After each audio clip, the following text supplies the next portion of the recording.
করছো? আমার তো কাজ নেই, তাই ভিডিও বানাচ্ছি। কি এটাই ভাবছো তাই তো? না, আমরা ঘুরতে গেছিলাম। আমাদের বাড়ির পাশে বড় একটা রাম মন্দির আছে, সেখানে আমার মেয়েকে নিয়ে আমরা ঘুরতে চলে গেছিলাম। এই যে আমার মেয়ে, একটা হোটেল বন্ধ আছে, সেখানে বলছে মা খাবার দেবে। তাহলে বোঝো একটা ওলকপি থাকলে কতটা অসুবিধা হতে পারে। তাহলে বলো, আমার এই ওলকপি কিছু বোঝে না। হ্যাঁ, তারপরে ওই যে আমার ফুবুর মেয়ে, ওটাও আমার সাথে এসেছিল। হাত ছাড়বি নি। রাম মন্দিরের ভেতরে বড় একটা পুকুর আছে, পুকুরে বড় বড় মাছ আছে। সে মাছগুলো তোমাদেরকে দেখাবো হাত ধর মোমেনা, হাত ধর। জুম করে।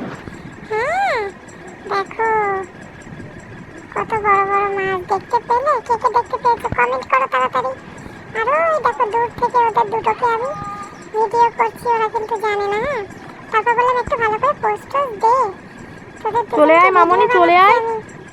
তারপরে আবার দুজনে দেখো পুরো এই হাঁসগুলো দেখো কত সুন্দর চড়ে বেড়াচ্ছে।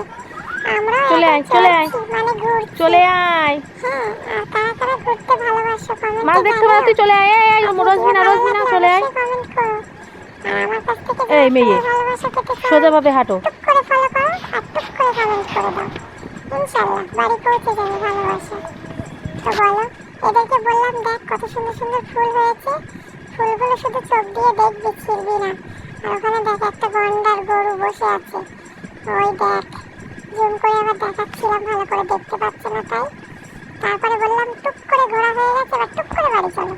তারপরে বাড়ির রাস্তা আস্তে আস্তে দেখলাম আমাদের স্টুডিওর সামনে গেটটায় মানে তালা দেওয়া ছিল, কিন্তু ভেতরে আবার উঁকি মেরে একটু দেখলাম ওরা খেলা করছে।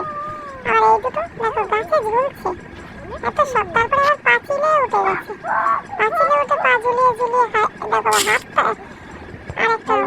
তারপরে সবকিছু শেষ, আমরা তো চলে আসলাম বাড়ির কাছে।